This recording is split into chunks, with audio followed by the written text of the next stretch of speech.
Bonjour, je suis Dr. Ruud van der Stent. Je suis secrétaire du conseil d'administration du regroupement québécois des médecins pour la décentralisation du système de la santé. Je vous présente aujourd'hui à partir du CLSC de Crillon dans le Pontiac. Je suis médecin rural, je fais de l'urgence, je fais de l'hospitalisation, je fais de la prise en charge, je fais des visites à domicile et je fais aussi du médico-administratif, ce qui me fait un grand plaisir. Je me suis jointe au groupe de regroupement de médecins pour la décentralisation suite aux séquelles désastreuses de la loi 10 qui a passé en 2015 et qui a causé passablement de dommages dans la qualité de l'acte auprès de nos patients. Et ce qu'on s'est rendu compte comme médecin, c'est qu'à travers la province, il y avait des problèmes de qualité de l'acte suite au changement dans la gouvernance. Alors, ce qu'on trouve au niveau du regroupement, on est 800 médecins, plus de 800 médecins. Ce qu'on trouve, c'est que pour bien faire, avoir une belle qualité de l'acte médical, il faudrait avoir un directeur général par chaque réseau local de services. Il faudrait avoir un directeur de services professionnels pour nous aider à bien travailler dans les établissements. Il faudrait avoir un conseil de médecins, dentistes et pharmaciens par hôpital, par région, sous-région et non pas dans les grands CIS et CIUS. Et il faut que les gens puissent se parler sur le terrain. Dans notre langage médical, ça s'appelle une table des chefs.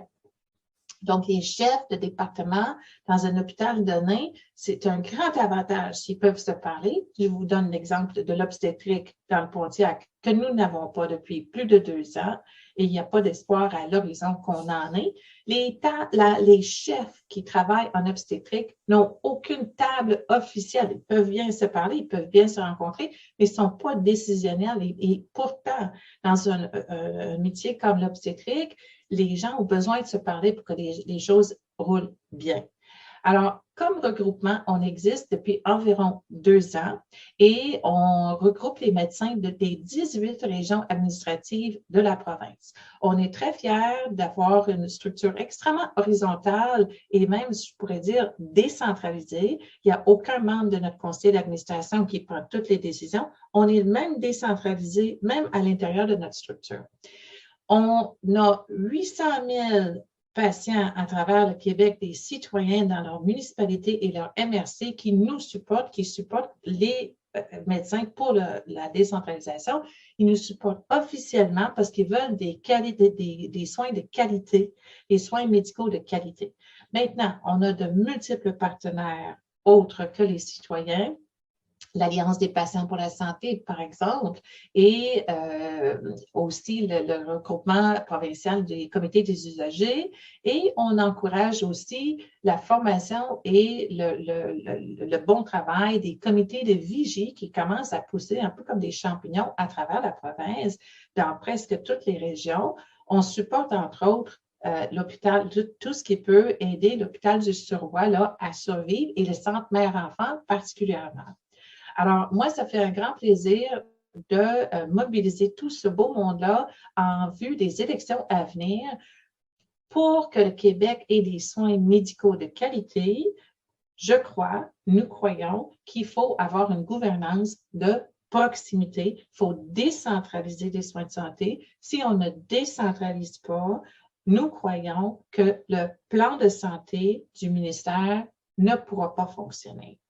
Nous avons conduit 2 webinaires tout récemment, à la fin mai, avec plusieurs partenaires que les gens peuvent visualiser à leur guise. Et ça va nous faire plaisir de recevoir les commentaires de quiconque sur notre beau sujet de décentralisation au nom de la qualité de l'acte pour les citoyens. Dernier commentaire, et non pas le moindre, il faut insister que les gens, chacun d'entre nous, nous avons un mot à dire sur notre système de santé. Nous avons le droit à la santé, le droit au service. Les gens, les citoyens, chaque citoyen doit s'impliquer, que ce soit dans son comité des usagers, que ce soit dans ses organismes communautaires, que ce soit dans sa municipalité, que ce soit dans, peu importe, dans la gouvernance en santé également. On a besoin de tout le monde pour avoir des soins de qualité au Québec.